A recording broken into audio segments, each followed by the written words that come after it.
आज आहे गणेश चतुर्थी आणि आज आम्ही निघालो आहोत पुन्हा बदलापूरला, कारण आमच्या एका रिलेटिव्हकडे आज गणपती बाप्पाचं आगमन होतं त्याच्या दर्शनासाठी. आणि आम्ही घरातून काही खाऊन निघालो नव्हतो, म्हणून म्हटलं आधी पीठ पूजा करावी, कारण खूप भूक लागली होती. त्यासाठी आम्ही एका हॉटेलमध्ये थांबलो आणि इथे आम्ही मागवलं होतं रवा मसाला डोसा आणि हा पनीर चिली डोसा. रवा मसाला डोसा आमचा ऑल टाईम फेवरेट आहे. आणि आता आम्ही छान पेटपूजा केली आणि आम्ही निघालो आहोत आमच्या पुढच्या प्रवासाला. गाडीमध्ये ना गाणी लावली होती आणि इथे बनूचं चाललं होतं सूर लावणं, कारण तो आहे ना प्रत्येक गाण्याच्या ओळीला आहे ना शेवटी बरोबर सूर लावतो. त्याला माहीत नाही कसं येतं, पण तो करतो. आणि इन्सिडेंट असा आहे की त्याचं नावच रिदम आहे, त्याच्यामुळे मला माहिती नाही आहे त्याच्यात जन्मजात आहे की काय. बदलापूरला पोचलो, त्यांच्या घरी गेलो आणि तिथे गणपती बाप्पाचं छान दर्शन घेतलं.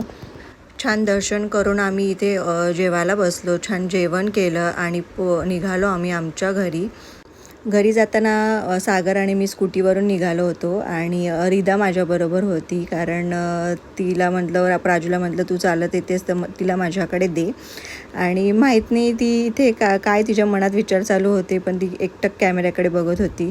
आणि ते घरी पोचल्यानंतर बघा बाबा आल्यानंतर बनूची रिॲक्शन कशी आहे, वळत गेला आणि ही का मध्येच थांबली ते कळालं नाही. घरी जाऊन थोडा आराम करून मी संध्याकाळी आल्या होत्या आमच्या सोसायटीच्या गणपतीच्या दर्शनासाठी. इथे आल्यानंतर छान दर्शन झालं गणपतीचं आणि इथे संध्याकाळची आरती चालू होती. बऱ्याच वर्षानंतर अशा सार्वजनिक आरतीची मी छान मजा घेतली. छान एक्सपिरियन्स होता हा. आणि घरी येऊन पुन्हा आम्ही जेवून निघालो होतो आमच्या परतीच्या प्रवासासाठी.